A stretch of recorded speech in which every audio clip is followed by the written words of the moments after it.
우리 전후좌우 보시면서 미소를 띄우고 인사 나누겠습니다. 안녕하세요. 잘 오셨습니다. 안녕하세요. 잘 오셨습니다. 안녕하세요. 잘 오셨습니다. 우리가 이 탄원이라고 하는 말, 이걸 우리 일상생활에서 그렇게 많이 쓰는 그 단어는 아니지 않습니까? 국어 사전에 보면은 탄원에 대해서 이렇게 정의를 하고 있습니다. 억울하거나 딱한 사정을 하소연하여 도와주기를 바람. 일상생활에서 탄원이라는 말 자체보다는 오히려 탄원서 이런 말을 이제 우리가 신문 지상이나 보도에서 가끔 듣게 됩니다.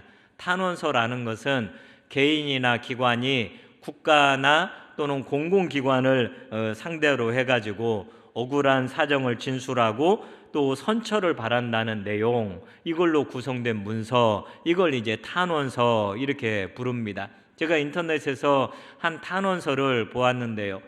이제 한 사람이 그 음주운전을 하다가 걸려가지고 이제 운전면허가 취소될 그러한 지경에 있습니다. 그러니까 직장 동료들이 너무 그 사정이 딱해가지고 그 사람을 그 탄원하는 그러한 내용인데요. 제가 한번 일부분을 읽어드리겠습니다.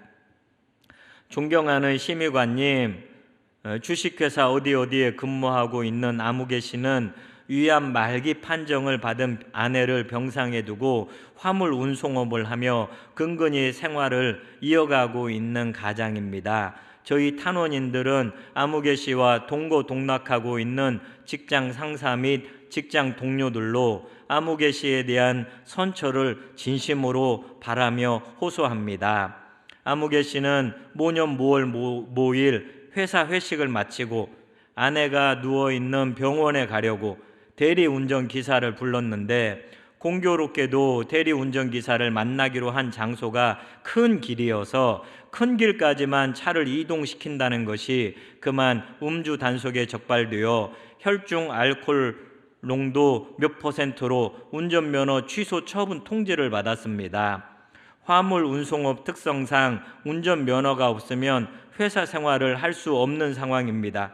평생 운전대 하나로 가족의 생계를 유지해 왔던 아무개 씨에게 운전면허 취소라는 가혹한 형벌은 아무개 씨 가족 전체의 생계에 큰 타격을 입힐 게 분명합니다. 비록 청구인 아무개 씨가 잠깐의 방심으로 죄를 짓게 되었지만 면허 취소로 병든 아내와 가족들의 생명이 위협받는 상황이 될 수도 있음을 고려하셔서 넓은 아량으로 선처해 주시기를 부탁드립니다. 이런 게 탄원서입니다. 여러분이 만약에 그 심의관이라면 어떻게 하시겠습니까? 이 탄원서를 보고서 운전면허 취소 처분을 내리겠습니까? 아니면은 한번 그 용서해 주시겠습니까? 역시 여러분은 저를 닮아가지고 그 마음이 아주 좋으시네요. 법적으로는 요거 그 문제가 되거든요. 아무리 몇 미터, 1미터, 2미터 이렇게 운전했다고 할지라도 술을 마신 상태에서 그 운전대를 잡기만 해도 그게 운전면허에 해당이 되거든요. 주차장에서도 마찬가지고 그런 기사를 봤습니다. 그러니까 이것은 엄연히 법을 위반한 죄에 해당이 돼요. 그런데 그 정상 참작이라는 게 있잖아요. 잠깐 이렇게 큰 길까지만 가가지고 그 대리운전을 만난 건데 그 사이에 그런 일이 일어났고 가정에도 큰 어려움이 있으니까 이번 한 번만 용서해 주시고 또 운전면허를 유지할 수 있게 해달라. 이제 그런 내용입니다. 이런 게 이제 탄원서거든요. 이 죄가 없는 게 아니잖아요. 분명히 그 법적으로는 죄를 지었지만 한번 정상 참작을 해서 이렇게 봐달라, 이런 게 이제 탄원서입니다. 오늘 그 성경에 보면은 아브라함의 탄원 기도가 나와 있습니다.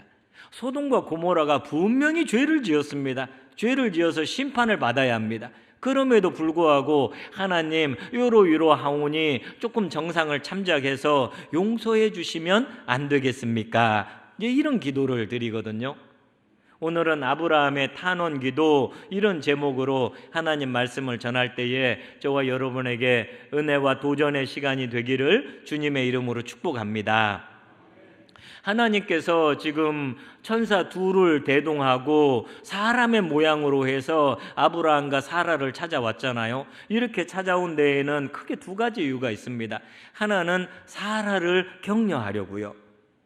사라가 이제 90살의 나이가 다 돼가지고 나는 더 이상 가망이 없어. 내가 어떻게 아기를 낳을 수 있겠어? 내 몸에서 아들이 난다는 건 불가능이야. 이렇게 좌절하고 절망하고 하나님을 믿지 못하고 있는데 그 사라에게 나타나셔서 아니야. 너는 자식을 낳을 수 있어. 내년 이맘때에 너는 자식을 갖게 될 거야.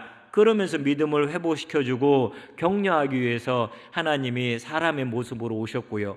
두 번째는 소돔과 고모라를 살펴보고 심판하시려고 오셨다는 거예요. 그런데 하나님께서 이 심판의 그 자리로 아브라함을 초대하고 있습니다. 이제 천사들이 소돔을 향해 내려가고 아브라함은 워낙 또 예의가 바르잖아요. 그러니까 멀리까지 그들을 이제 배웅합니다. 그때 하나님께서 중얼중얼하면서 속으로 하시는 말씀이 있어요. 16절과 17절 말씀에 보면은요, 그 사람들이 거기서 일어나서 소돔으로 향하고 아브라함은 그들을 전송하러 함께 나가니라. 여호와께서 이르시되 내가 하려는 것을 아브라함에게 숨기겠느냐. 여기 나오는 말은 지금 하나님이 드러내가지고 아브라함에게 말하는 게 아니라요, 방백이라고 하죠. 연극으로 하면은 혼자 그냥 그 하나님께서 하시는 말씀을 여기에 적어 놓은 거예요. 그 하나님께서 뭐라고 하시느냐? 내가 하려는 것을 아브라함에게 숨기겠느냐? 이렇게 하나님이 그 속으로 말씀을 하세요. 하나님이 지금 뭔가를 하려고 하세요. 그런데 아직 아브라함에게는 이야기를 안 했어요. 그리고 이렇게 가려고 하니까 우리 인간적인 표현으로 뭔가 좀 찜찜해요. 이걸 이야기해야 하는데, 아브라함한테 이걸 알려줘야 하는데 하는 그런 마음이 지금 하나님 앞에 하나님께 들고 있습니다. 왜 하나님께서 이런 마음이 들고 결국에는 아브라함에게 이야기를 하게 되시느냐? 그 이유가 18절 19절에 나와 있습니다. 18절은 제가 읽고 19절은 여러분이 한번 읽겠습니다. 아브라함은 강대한 나라가 되고 천하 만민은 그로 말미암아 복을 받게 될 것이 아니냐. 내가 그로 그 자식과 건속에게 명하여 여호와의 도를 지켜 의와 공도를 행하게 하려고 그를 택하였나니 이는 나 여호와가 아브라함에게 대하여 말한 일을 이루려 함이니라. 아멘. 이것도 지금 하나님이 속으로 혼자 말씀하시는 거거든요. 아브라함은 강대한 나라가 될 것이고 천하 만민은 아브라함으로 말미암아 복을 받을 것이고 아브라함은 자기 자식과 또 후손들에게 여호와의 도를 가리켜서 하나님의 백성이 되게 할 것이라는 거예요. 내가 그걸 위해서 아브라함을 선택했다. 이걸 여러분 한마디로 하면 뭡니까? 나와 아브라함은 보통 관계가 아니다, 이런 말이에요. 나와 아브라함은 그 보통 관계가 아니다. 내가 아브라함을 선택했고 아브라함을 통해서 그 말하려고 하는 말을 내가 다 이룰 것이다, 이런 말이거든요. 19절에 보면은 그를 택하였나니, 그 아브라함을 택하였나니 이렇게 말씀을 하시는데요. 이 택하였나니 이것을 히브리 원어로 보면은 야다, 이런 단어로 되어 있습니다. 야다라는 단어의 원래 뜻은 뭐냐면 안다, 이런 말이에요. 근데 그냥 그 겉으로 지식적으로 알거나 수박 겉핥기식으로 아는 것, 이런 알을 말하는 것이 아니라 깊은 암이 있잖아요. 남녀가 결혼해서 부부가 서로를 알아가는 그런 깊은 알을 의미한다는 거예요. 체험적으로 아는 걸 말하는 거예요.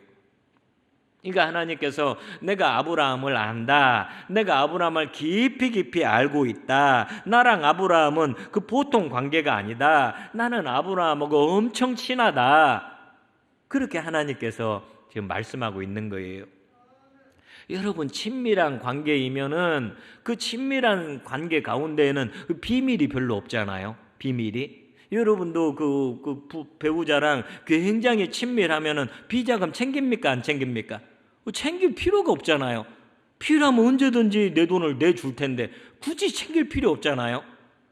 이제 어떤 분들은 비자금을 잘 준비해가지고 그 생일날 그 서프라이즈 해주려고, 여보 1억 원을 내가 모았어.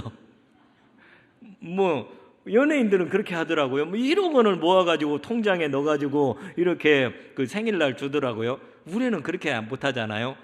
우리는 100만 원?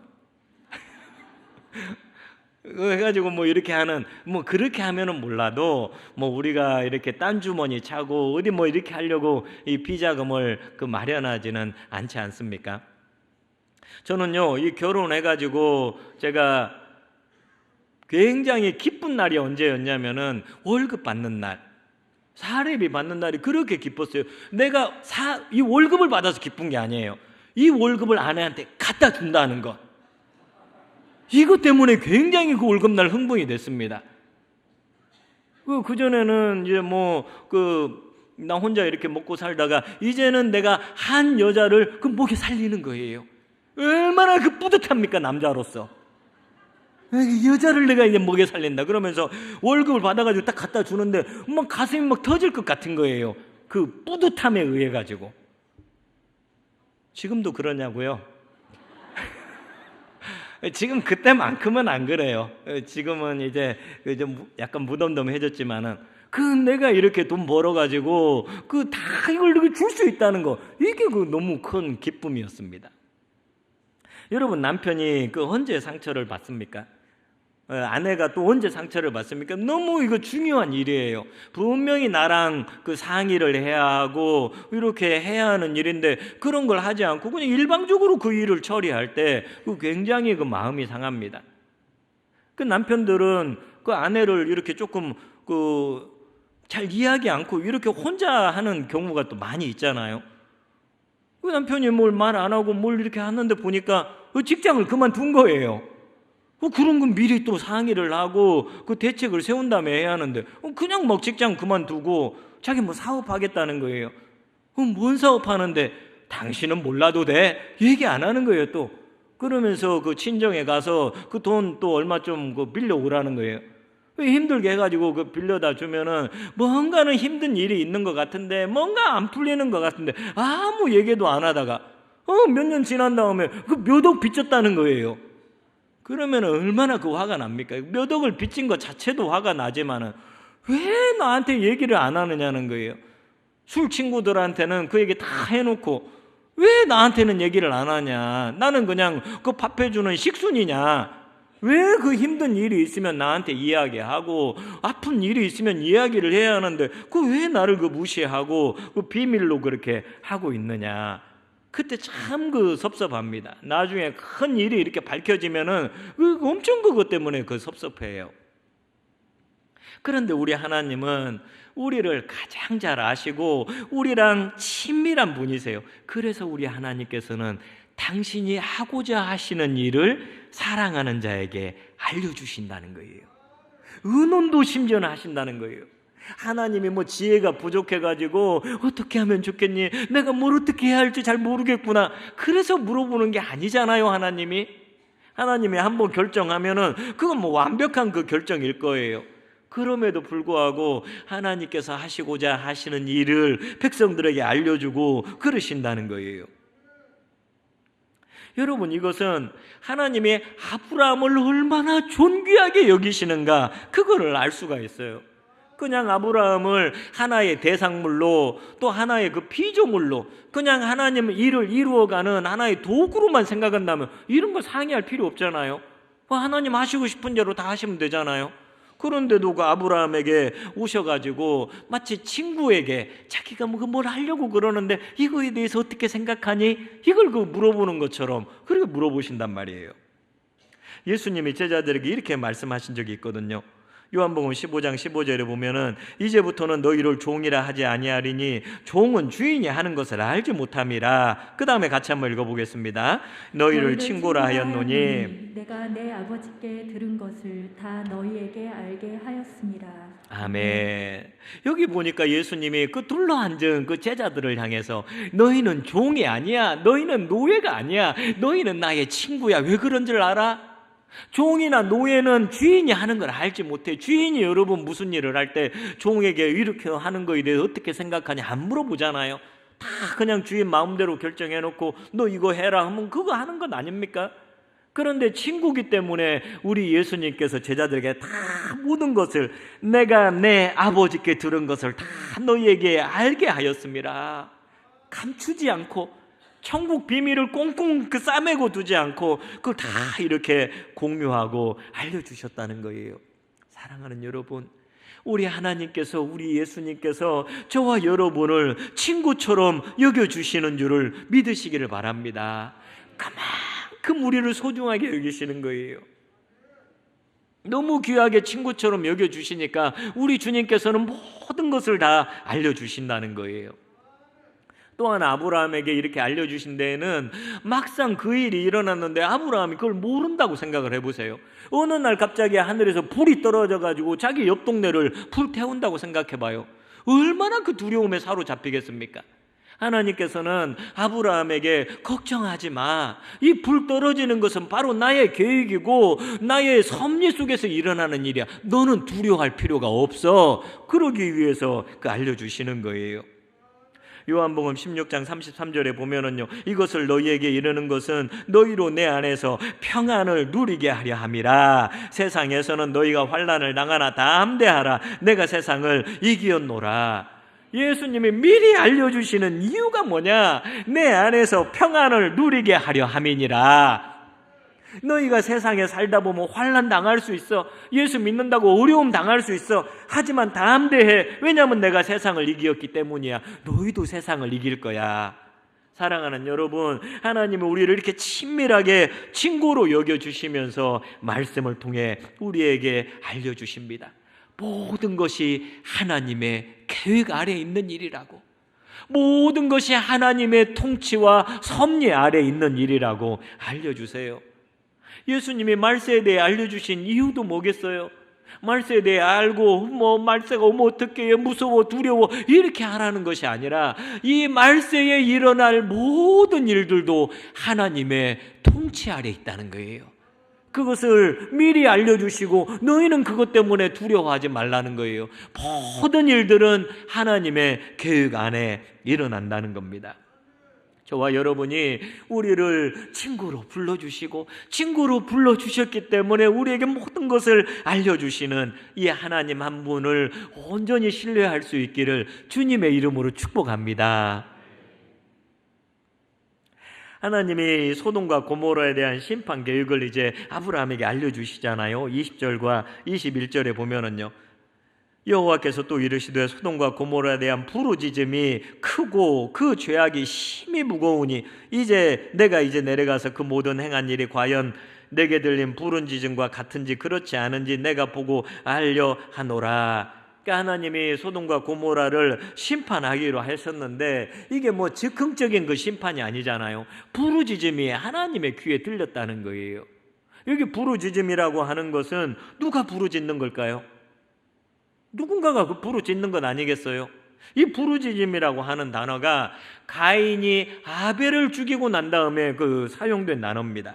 창세기 4장 10절에 보니까요, 이르시되 너가 무엇을 하였느냐? 내 아우의 핏소리가 땅에서부터 내게 호소하느니라. 이 호소하느니라가 부르짖는다고 똑같은 단어입니다. 핏소리가 부르짖고 있다는 거예요. 너 동생 아벨을 죽였는데 아벨은 죽어버렸잖아요. 그런데 아벨의 피가 땅에 떨어졌는데 그 핏소리가 지금 그 하늘을 향해서, 하나님을 향해서 울부짖고 있다는 거예요. 그 똑같은 그 단어를 쓰고 있습니다. 그러니까 소돔과 고모라에서 누가 부르짖었다고 볼 수 있겠어요? 거기서 살면서 억울하게 죽은 사람, 억울한 일을 당한 사람, 이런 사람들의 그 목소리가 그 하나님의 귀에 들린 거예요. 이 소돔과 고모라는 여러분도 알겠지만 역사상 가장 타락한 그 도시 가운데 하나 아닙니까?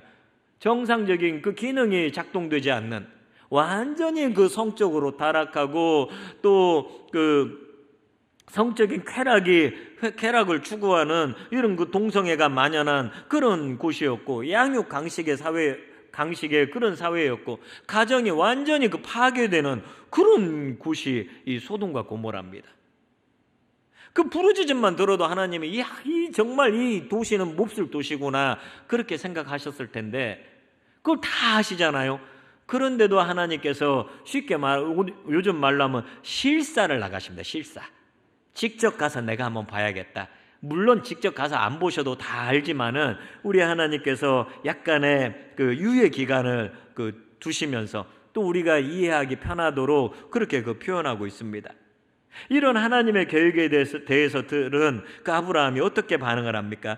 23절에서 25절까지 한번 보세요. 한 절씩 교독하겠습니다. 아브라함이 가까이 나아가 이르되 주께서 의인을 악인과 함께 멸하려 하시나이까. 그 성 중에 의인 50명이 있을지라도 주께서 그곳을 멸하시고 그 50의인을 위하여 용서하지 아니하시리이까. 같이요.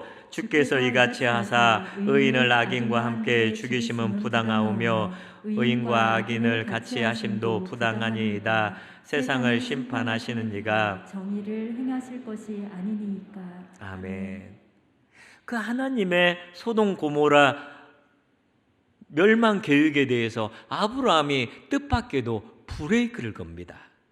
소돔과 고모라를 용서해 주시면 안 되겠습니까? 그거 무조건 용서해 달라는 게 아니에요. 아브라함이 하나님이 어떤 분인지를 알고 있잖아요. 하나님은 심판의 하나님. 그런데 그냥 무턱대고 심판하시는 것이 아니라 정의를 따라서 공의를 따라서 하나님이 행하신다는 거예요. 그러면서 그거에 의지해가지고 하나님, 의인과 악인을 같이 그 도매금으로 취급하는 것이 하나님의 정의에 합당합니까?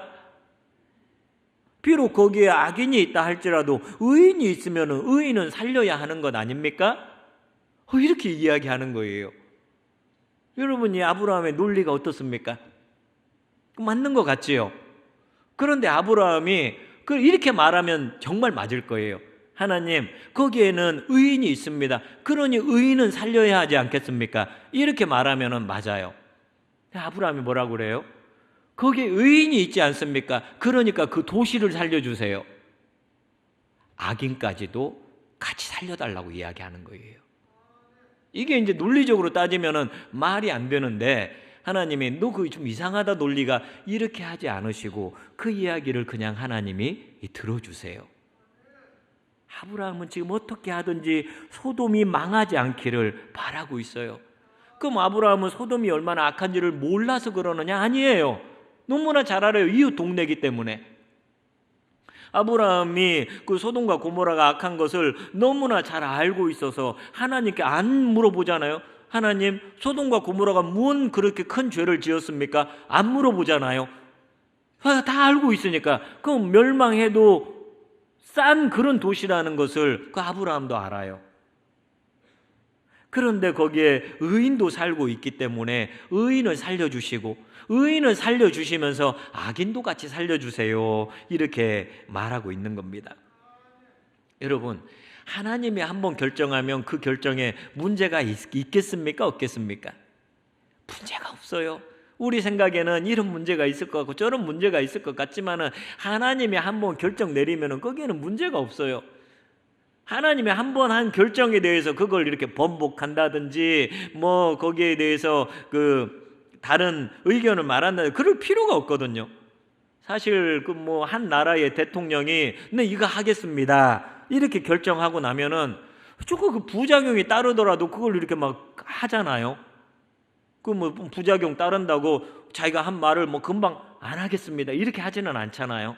대통령이 뭔가 결정을 하면은 웬만해가지고는 하지 않습니까? 근데 하나님의 결정에는 아무 문제가 없는데도 하나님이 아브라함에게 그거에 대해 왜 그걸 말씀하실까요? 하나님이 계획한 대로 다 하시면 되는데 굳이 그것을 내가 지금 소돔을 심판하려고 해. 그걸 왜 말씀하시는 거예요, 아브라함에게? 이걸 말씀하셨다는 건요, 아브라함의 생각을 듣고 싶은 거예요. 그 소돔에 대해 심판하는데 아브라함의 생각을 듣고 싶은 거예요. 하나님은요, 정해진 대로 다 따라와. 꼭두각시처럼 따라오기만 하면 돼. 그렇게 하시는 분이 아니에요.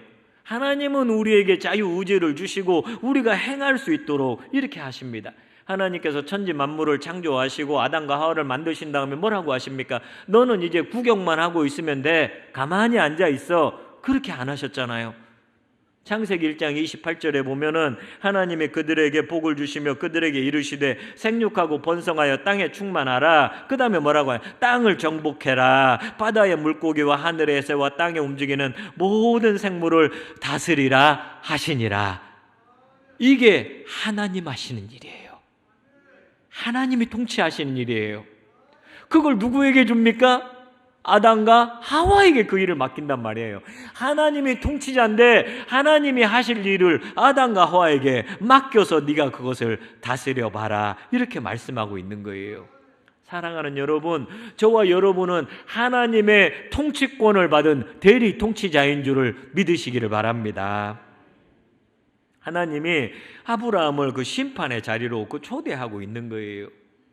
오늘 그 22절에 보면은 아브라함은 여호와 앞에 섰고 여호와 앞에 그대로 섰고 이런 그 말씀이 나오는데요. 이 사본 비평학이라는 게 있습니다. 그러니까 이 구약 히브리 본문도 여러 가지가 이게 있거든요. 이렇게 쓰다 보면은 그게 어느 것이 더 그 원본에 가까우냐, 이걸 이제 따지는 게 그 사본 비평학이라는 게 있는데, 이 사본 비평학을 따져가지고 보면은 이게 원문은 이랬다는 거예요. 여호와가 아브라함 앞에 그대로 섰고 이랬다는 거예요. 근데 이게 우리가 생각에 말이 안 되잖아요. 여호와가 어떻게 아브라함 앞에 서 있습니까? 다소곳하게. 아브라함이 여호와 앞에 서 있어야지. 그래가지고 서기관들이 이걸 이제 성경을 베껴 쓰면서 이 부분을 살짝 바꿨다는 거예요. 아브라함이 여호와 앞에 그대로 섰고, 근데 원문에는 아마도 여호와가 아브라함 앞에 그대로 섰고 이렇게 돼 있을 거라는 거예요. 만약에 우리가 그 원문을 그대로 살린다면은 여기에 어떤 의미가 있을까요? 왜 여호와가 아브라함 앞에 그대로 섰고 이렇게 서 계실까요?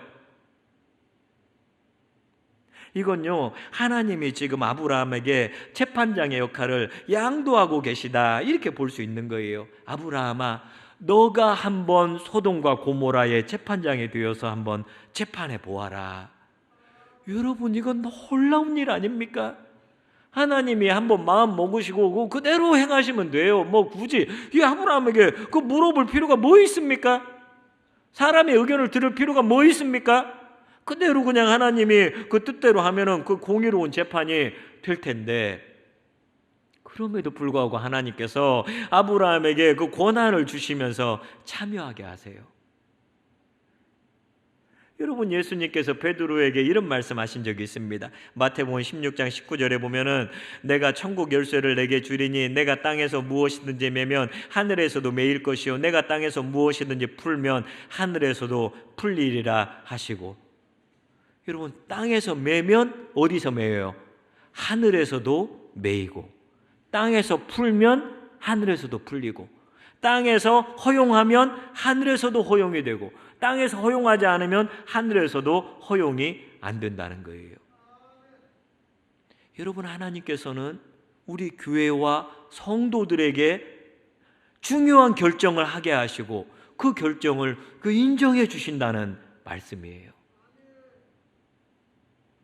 사랑하는 여러분, 우리는 하나님의 대리 통치자로 살아가고 있습니다. 우리 가운데 아무도 시시한 삶을 사는 사람은 없어요. 집에서 여러분이 그냥 밥하고 반찬하고 그렇게 하루하루를 살아가고 있습니까? 그러나 그 삶마저도 하나님께서는 너무나 소중하게 보면서 너가 지금 온 세상을 다스리는 일을 하고 있는가, 그렇게 말씀하신다는 거예요. 여러분이 나이 들어가지고 이제 나는 뭐 할 일도 없고 그냥 이렇게 힘없이 살아가고 있는, 이런 생각하시면 안 됩니다. 여러분은 지금 하나님을 대리해서 온 세상을 통치하고 있는 통치자로서 이 세상을 살아가고 있다는 거예요. 저와 여러분이 이런 고난 깨닫기를 바랍니다. 이런 고난 깨닫기를 바랍니다. 그래서 온 세상을 하나님의 그 뜻에 맞게 통치하고 살아가는 그러한 백성들 되기를 축복합니다. 여러분, 아브라함이 왜 소돔 사람을 위해서 탄원하는 것일까요? 그 소돔 사람 중에 아는 사람이 많은 걸까요? 아니면 소돔 사람 중에 조카 롯이 있어서 그러는 걸까요? 그렇다면 롯 하나 구해달라고 부탁하면 되잖아요. 지금 아브라함은 롯만 살리려는 것이 아니라 소돔에 살고 있는 모든 사람을 살리고 싶어 하는 거예요. 그래서 하나님하고 그 탄원하면서 협상을 하고 있습니다. 처음에 50명이 거기 있으면 어떻게 할 것이겠습니까? 50명 의인이 있으면 50명 때문에 온 도시를 하나님이 용서해 주겠다고 말씀하세요. 아브라함이 생각해 보니까 50명 없을 수도 있을 것 같아요. 5명 슬쩍 빼가지고 45명 있으면 어떻게 하겠습니까? 45명도 내가 용서해 주지.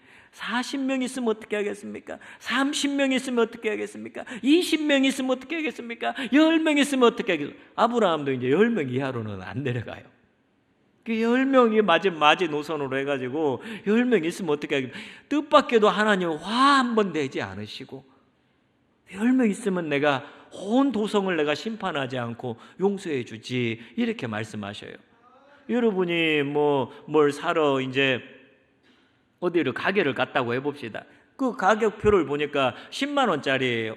그 주인에게 이거 조금 비싼데 그 9만 5천 원에 해주시면 안 되겠습니까? 9만 5천 원이요? 아이고 알겠습니다. 그 5천 원 제가 미치고 팔지요. 그 9만 5천 원에 그러면 사가시면 되겠습니다. 조금 있다가 9만 원에 해주시면은, 에? 9만 원이요? 그거 안 되는데, 이거 원가인데? 아이고, 그 인상도 좋고 오늘 그 처음 온 손님이니까 9만 원 그럼 가져가세요. 또 조금 있다가 8만 원에 여러분이 그 주인이라면 어떻게 하겠습니까? 나가! 당신한테 이거 그거 안 팔겠어. 그렇게 할 거예요. 지금 장난하는 것도 아니고 그 시간 뺏는 것도 아니고 뭐 하는 짓이냐고. 근데 아브라함은 5번이나 깎아요. 50명, 45명, 40명, 30명, 20명, 10명. 근데 우리 주님은 거기에 대해서 한 번도 화를 안 내세요. 왜 그런지 아세요? 하나님의 마음이 아브라함 마음과도 똑같기 때문에 그래요. 내가 저기서 부르짖음을 듣고 그들이 얼마나 타락했는지 내가 직접 가서 보고 그들을 심판하려고 왔지만은 우리 하나님의 마음에는 소돔과 고모라를 향한 사랑과 긍휼의 마음이 여전히 아브라함처럼 있는 거예요. 그래서 아브라함이 그렇게 하는 것을 우리 주님은 뭐라고 하지 않고 그것을 받아들여주고 있는 거예요. 얼마나 짜증나는 일입니까? 50명 가려고 하니까 45명 가려고 하니까 40명, 얼마나 근데 우리 주님의 마음도 같은 마음이거든요. 여러분, 성경에 나오는 사람 중에 제일 뻔뻔한 사람은 누군 것 같아요? 제일 뻔뻔한 사람, 제가 봤을 때는 예수님 십자가에 못 박힐 때 한쪽 편에 못 박힌 강도 있잖아요. 이 사람처럼 뻔뻔한 사람이 없어요. 자기 인생 여지껏 자기 마음대로 살고 살인하고 강도짓하고 그렇게 인생을 자기 멋대로 살았는데 예수님 옆에 있다고 그래가지고 예수님 저를 기억해 주세요 이렇게 부탁하거든요. 얼마나 뻔뻔합니까? 벼룩도 낯짝이 있지. 이제 막 죽기 직전에 그렇게 부탁하는 사람 어디 있습니까? 여러분 같으면 어떻게 하겠어요? 기억 좀 해주시겠습니까? 나는 기억력이 안 좋아요. 어떻게 당신을 내가 기억할지 내가 장담 못하겠습니다. 미우니까요. 하는 짓거리가 얼마나 미웁습니까? 근데 우리 주님 뭐라 그래요? 네가 나와 함께 낙원에 있을 것이다. 이게 우리 예수님이에요. 마지막에 물에 빠져 죽으면서 손 한 번 내민 그걸 보고서 그 손을 붙잡아서 구원해 주시는 분이 우리 예수님이라는 거예요. 너가 그동안 한 짓을 알지 않니? 네가 한 짓을 알고 어떻게 뻔뻔하게 네가 손을 나한테 내밀어? 그렇게 하지 않으시고 그 사람의 손을 잡아주시는 분이 우리 예수님이에요. 여러분, 이 아브라함의 간곡한 이 탐언을 보면서 예수님을 발견하게 됩니다. 예수님의 십자가가 바로 예수님의 탄원이거든요. 하나님, 윤 목사가 죄인인 것을 제가 압니다. 얼마나 많은 죄가 있습니까? 하나님을 거역하고 반역하는 마음의 본 바탕에 있다는 걸 제가 압니다. 어려서부터 그 죄도 많이 짓고 그런 것을 제가 너무나 잘 압니다. 그러나 하나님, 그 윤목사가 멸망당해서 지옥 가야 하는 게 마땅하지만은 하나님, 저를 보세요. 저를. 제가 그 죄를 대신 지고 십자가를 집니다.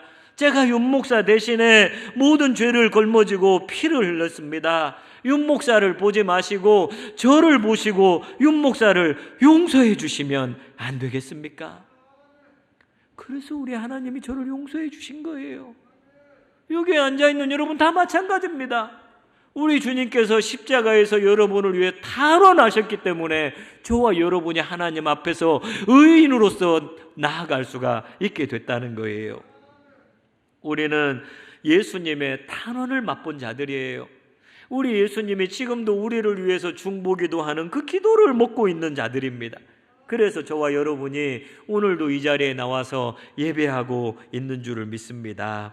저와 여러분도 이 예수님의 탄원, 아브라함의 탄원의 길을 갈 수 있기를 바랍니다.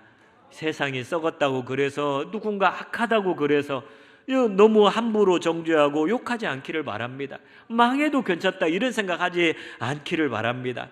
하나님, 이 세상이 저의 탄원을 기다리고 있네요. 이 세상을 주여 불쌍히 여겨주시고 저 악한 사람을 긍휼히 여겨주시고 구원하여 주시고 하나님 만나 주시옵소서. 그렇게 탄원의 기도를 드릴 줄 아는 저와 여러분 되기를 바랍니다. 결국에는 이 소돔과 고모라에 10명 의인이 없었잖아요. 그래가지고 도시가 불타게 되고 심판을 받게 됐습니다. 저는 이 말씀을 보면서 내가 이 10명이 되기를 원한다. 의인 10명이 내가 되기를 원한다. 의로운 소수가 되어서 이 땅을 살리고 이 세상을 살리고 변화시키기를 원한다. 저와 여러분에게도 이런 거룩한 열망과 소원이 있기를 바랍니다. 그래서 세상에 하나님의 사랑을 전달하고 하나님의 공의를 흘려보낼 수 있기를 주님의 이름으로 축복합니다. 제가 한번 기도하겠습니다.